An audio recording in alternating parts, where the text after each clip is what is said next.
la plus ancienne Bible à l'heure actuelle, l'une des anciennes Bibles à l'heure actuelle, des Bibles classiques actuelles uniquement, est la version de Pierre-Robert Olivertan en français. Elle date du XVIe siècle. C'est en 1535. On vous dit, je vais vous donner un peu la biographie de ce personnage-là. Olivertan est le premier, né à Néon vers 1506. Pierre-Robert dit Olivertan est le cousin de Jean Calvin. Jean Calvin, c'est aussi quelqu'un qui avait aussi écrit, qui avait aussi traduit aussi une version, mais bien plus tard. Donc, Pierre-Robert Olivertan est le cousin de Jean Calvin.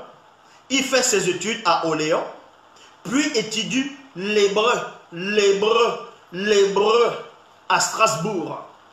Et il se consacre à l'enseignement. Il se consacre à l'enseignement. Olivertan est le premier traducteur. Écoutez attentivement.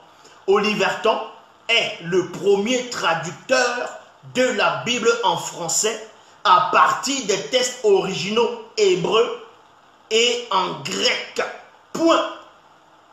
Et en grec. Sa Bible préfacée par le réformateur Calvin est imprimée à Neufchâtel en 1535. Maintenant, comment disait Jésus au XVIe siècle? Comment disait Jésus, selon la traduction de Pierre-Robert Olivertan, la plus ancienne Bible à l'heure actuelle, l'une des plus anciennes Bibles à l'heure actuelle, dans Pierre-Robert Olivertan, dans Matthieu. Le titre, on vous dit, voilà comment il ne s'appelait pas Jésus.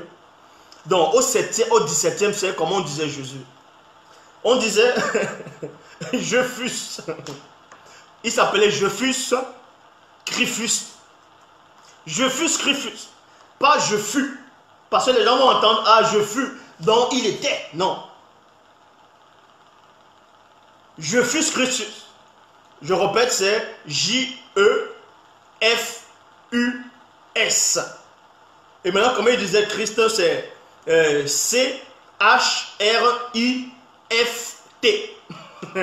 Voilà comment il disait. Alors, Jésus apparaît où là?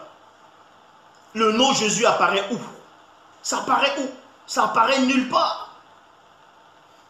Ça ne les a pas arrangés. Parce que si la traduction en langue hébreu, c'est Yoshua, Joshua, Yoshua. Et en français, c'est Josué. Ça ne les a pas arrangés au Vatican de dire, au nom de Josué, tous genoux fléchissent. Au nom de Josué, on chasse les démons. Ils ont dit, ah non, Josué, là, c'est un nom commun. Il y a trop de noms, il y a trop qui ont porté ce nom-là. On ne veut pas. Donc, on va inventer un autre nom. On va un peu tourner le... On va abréger, on va enlever, on va dire Jésus. Qui ne veut rien dire.